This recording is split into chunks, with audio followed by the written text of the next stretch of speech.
Perfect. So my name is Sam Fruitman, My name is David Knuckey. And my name is Matthew Schade. and we're going to talk about Amazon today. Perfect. We're going to start off with company information. Amazon Incorporated is traded on the NASDAQ with their ticker symbol being AMZN. Currently, they have 10,597,729,352 shares outstanding. Amazon's mission statement is the Earth's most customer-centric company, with their customer base being more customers, sellers, developers, enterprises, and content creators, advertisers, as well as their employees. Their retail channels combine online and physical stores, focusing on its selection of price and convenience, with platforms and products to publish content. Amazon Web Services offers cloud solutions, compute, storage, analytics, machine learning, and more, with devices and ads being another stream of business, with advertising solutions such as sponsored videos and campaigns. Amazon Incorporated is audited by Ernst & Young LLP. EY helps ensure that the financial statements of Amazon are fairly presented and free of material misstatement, whether due to error or fraud. In addition to that, they help ensure that they are in compliance with GAAP regulations. The audit fees for 2024 were roughly $42 million, which is pretty substantial. Jeff Bezos was the CEO of Amazon until July of 2021. He was also the co-founder of Amazon. He continues to serve as the chairman of the board and still owns roughly 9.5% of the common shares still outstanding. All but 4 of Amazon board members and audit committee serve on other public boards. Some of these companies include Coursera, PepsiCo, and Chevron. Amazon holds their annual meetings in May, usually. On the ballot for this May includes the appointment of 12 new directors, the ratification of EY as their independent auditor, and their executive compensation. Some of the key sources of revenue for Amazon Incorporated include consumer products. These are things that Amazon produces and sells themselves. Third-party seller services. This is a service that Amazon offers where e-commerce shippers can sell their own products on Amazon's site, and they charge a fee for that. Amazon Web Services, which you'll hear a little bit more about. In a nutshell, are data storage and infrastructure services and their subscription services. This is mainly their Prime Video service, their streaming service.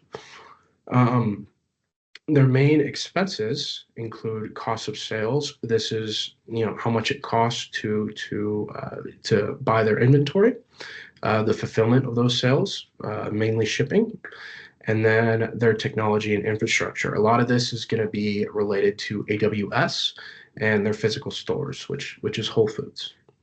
Next slide. Perfect. Thank you, Matt, for that. Next, we're going to talk about 4 different segments Amazon primarily focuses in.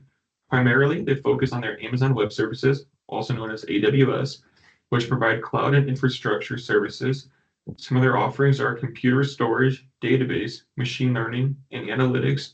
They primarily focus on startups, enterprises, and government agencies, and many companies that we utilize day to day. Internationally, their plan segment is familiar to their North American segment, which focuses on a lot of products and subscription services, such as Prime streaming. Their other segments are advertising services, consumer electronics such as Kindle or Ring, which they acquired, as well as products and subscriptions. In North America, they primarily focus on selling goods, physical and online stores, like Matt mentioned, Whole Foods being a primary physical store. To show their different revenues, Amazon Web Services had $107,556 million in revenue after expenses was $67,722. with a total operating income of 39 billion and 834 million. In terms of international, their sales were 142 billion 906 million, with operating expenses being 139 billion 114, and then with a net income of only 3 billion and 792. In terms of North America, their net sales were 387 and 497, with operating expenses being 362, 530, for an operating income of 24 billion 967, which, although AWS has a lower net sales, it generates the most amount of profit for Amazon. Perfect. Next, we're going to talk about the company financial summary. Thanks, Matt. Sam. So Amazon, and of course, all the amounts that you're going to see are in millions as well. So Amazon has $624,894 million in assets and $338,924 million in total liabilities, and they have $285,970 million in total equity, and their net income comes to $59,248 million. And as of December 31st, 2024, Amazon reported $223,074 million in goodwill, which comes from acquisitions. Most notably in 2023, Amazon acquired One Life Healthcare Inc., also known as One Medical, for approximately $3.5 billion, contributing around $2.5 billion in goodwill. And this goodwill reflects expected benefits such as improvements in technology performance, future sales growth, and expansion of Amazon's customer base. In earlier years, acquisitions like MGM Holdings in 2022 contributed significantly to goodwill, particularly due to strategic content expansion for Amazon's digital media offerings. Great. Next, we're going to go into the significant accounting treatment detail. Perfect. Amazon uses the equity method to account for many of its investments in subsidiaries. However, Amazon does still use the fair value method to account for some investments. A good example of this is Rivian, the electronic car company, where Amazon does exhibit significant control, however, still does not use the equity method to account for that investment. And Amazon also engages in foreign exchange transactions. So they operate internationally with stores and services in various countries, and many of its revenues and expenses are denominated in foreign countries such as euros, British pounds, and Japanese yen. These foreign transactions expose Amazon to exchange rate fluctuations, impacting its financial results. In fact, for the year ended December 31st, 2024, Amazon recorded gains and losses from the remeasurement and settlement of intercompany balances due to currency fluctuations, specifically increases of $430 million.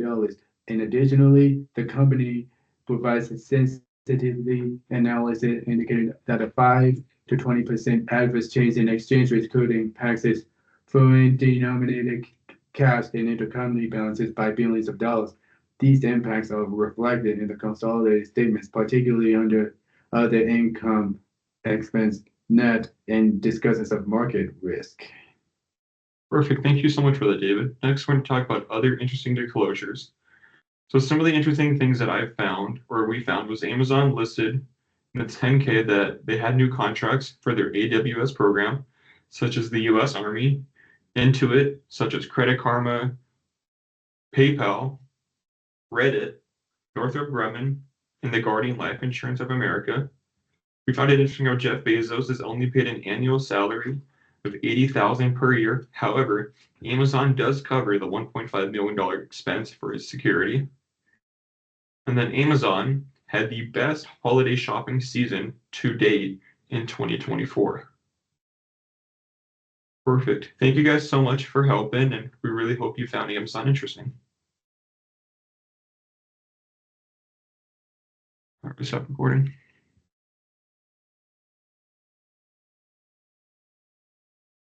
You just